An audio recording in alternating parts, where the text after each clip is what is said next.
Welcome to our GM channel. ఈరోజు మనం third class ఈవీఎస్లో ఎటువంటి క్వశ్చన్స్ అడగడానికి ఛాన్స్ ఉంటుంది అనే విషయం గురించి మనం ఈరోజు తెలుసుకుందామండి.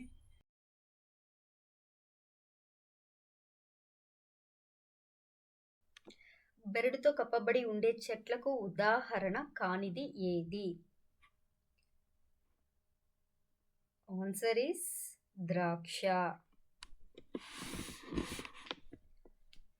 నెక్స్ట్ వన్, సన్నని కాండం గల మొక్కకు ఉదాహరణ.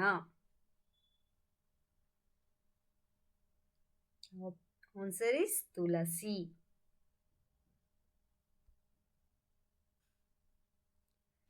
నెక్స్ట్ వన్, తక్కువ ఎత్తులో పెరుగుతూ గట్టి కాండం కలిగి గుబురుగా పెరిగే మొక్కకు ఉదాహరణ ఏంటి?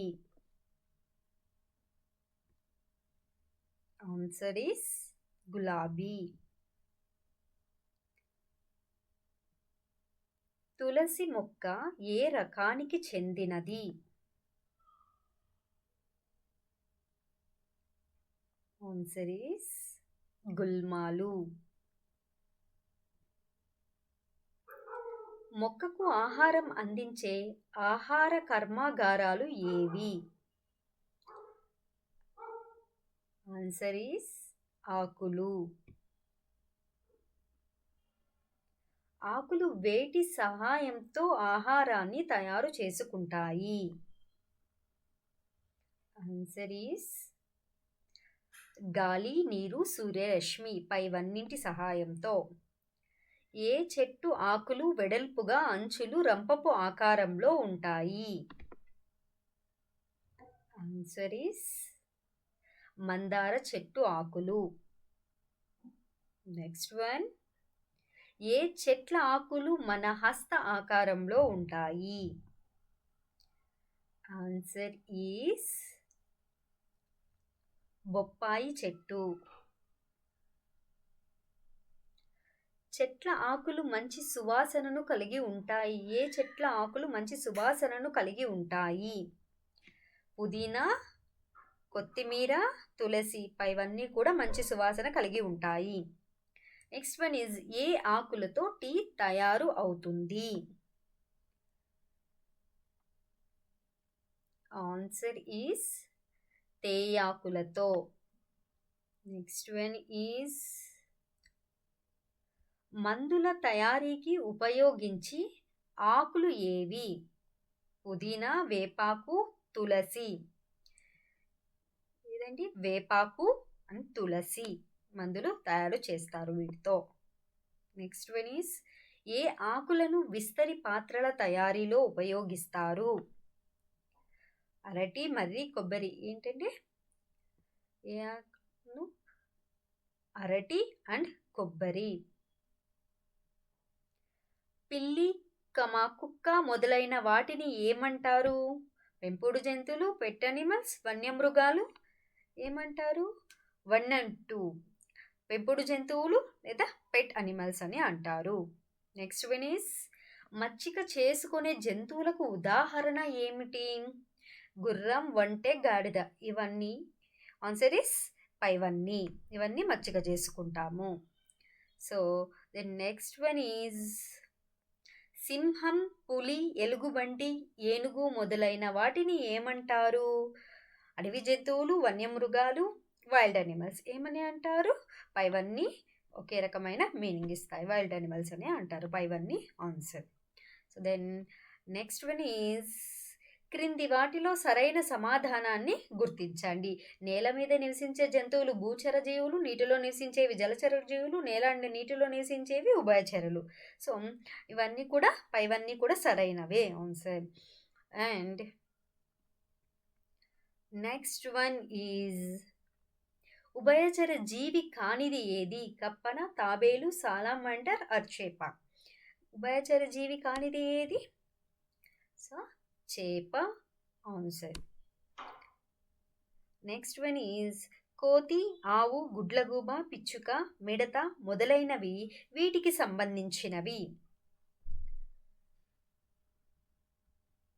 భూచర జీవులకు సంబంధించినటువంటివి ఇవన్నీ కూడా. నెక్స్ట్ వన్ ఈజ్ ఉభయచర జీవులకు నేల మీద నీటిలో నివసించడానికి ఉపయోగపడేవి ఏవి? ఆన్సర్ ఈస్ తేమగా ఉండే చర్మం, వేళ్ల మధ్య చర్మం, బలమైన వెనుక కాళ్ళు, పైవన్నీ కూడా ఆన్సర్సే.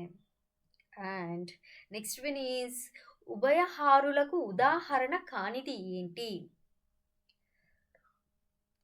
ఆన్సర్ ఈస్ ఉడత. అండ్ నెక్స్ట్ వన్ ఈస్ క్రింది వాటిలో ఉడత ఏ రకానికి చెందింది? శాకాహారినా, మాంసాహార, ఉభయహారి, ఏది కాదా? ఆన్సర్ ఈస్ శాకాహారి. అండ్ నెక్స్ట్ వన్ ఈస్ శుభ్రపరిచే తోటీలు అని వేటిని అంటారు? కాకులు, రాబందులు, నక్కలు, పైవన్నీనా? అంటే ఆన్సర్ సో పైవన్నీ కూడా శుభ్రపరిచే తోటీలు అని అంటారు. అండ్ నెక్స్ట్ వన్ ఈజ్ నీటిలో నివసిస్తాను, నీటిలో ఎప్పుడు నిద్రించను, మొప్పలతో శ్వాసిస్తాను, ఎవరిని? నేనెవరిని?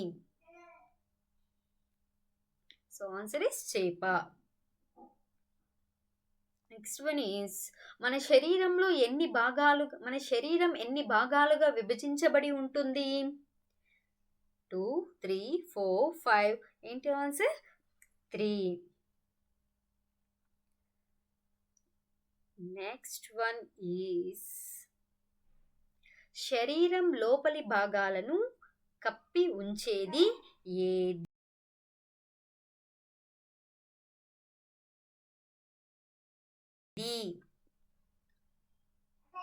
ఆన్సర్ ఈస్ చర్మం. నెక్స్ట్ వన్ ఈజ్ వేడి, చలి, గరుకు, స్పర్శలను గుర్తించగలిగేది ఏది? ఆన్సర్ ఈస్ చర్మం. నెక్స్ట్ వన్ ఈజ్ ఎవరిని మారు పేర్లతో పిలవకుండా వారితో స్నేహపూర్వకంగా మెలగాలి? తోటి విద్యార్థులు, ధనికులు, దివ్యాంగులు. ఎవరితో? ఆన్సర్ ఈస్ దివ్యాంగులు.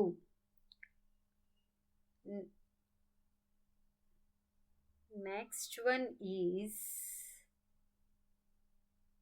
ఆపదలో ఉన్న బాలలను కాపాడడానికి, సంరక్షించడానికి 24 గంటలు పనిచేసే జాతీయ అత్యవసర వ్యవస్థ ఏది?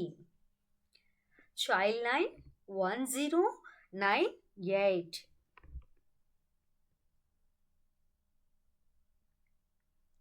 అండ్ నెక్స్ట్ వన్ ఈజ్ స్పర్శకు సంబంధించి కింది వాటిలో సరికానిది ఏది? మంచి స్పర్శ మనకు భద్రతను, సంరక్షణను కలగజేస్తుంది. చెడు స్పర్శ మనకు బాధను, కోపం, సందిగ్ధతను తెలియజేస్తుంది. ఏది మంచి స్పర్శ? సో చెడు స్పర్శ అన్నది మనం తెలుసుకోవాలి. పైవన్నీ కూడా సరైనటువంటివే.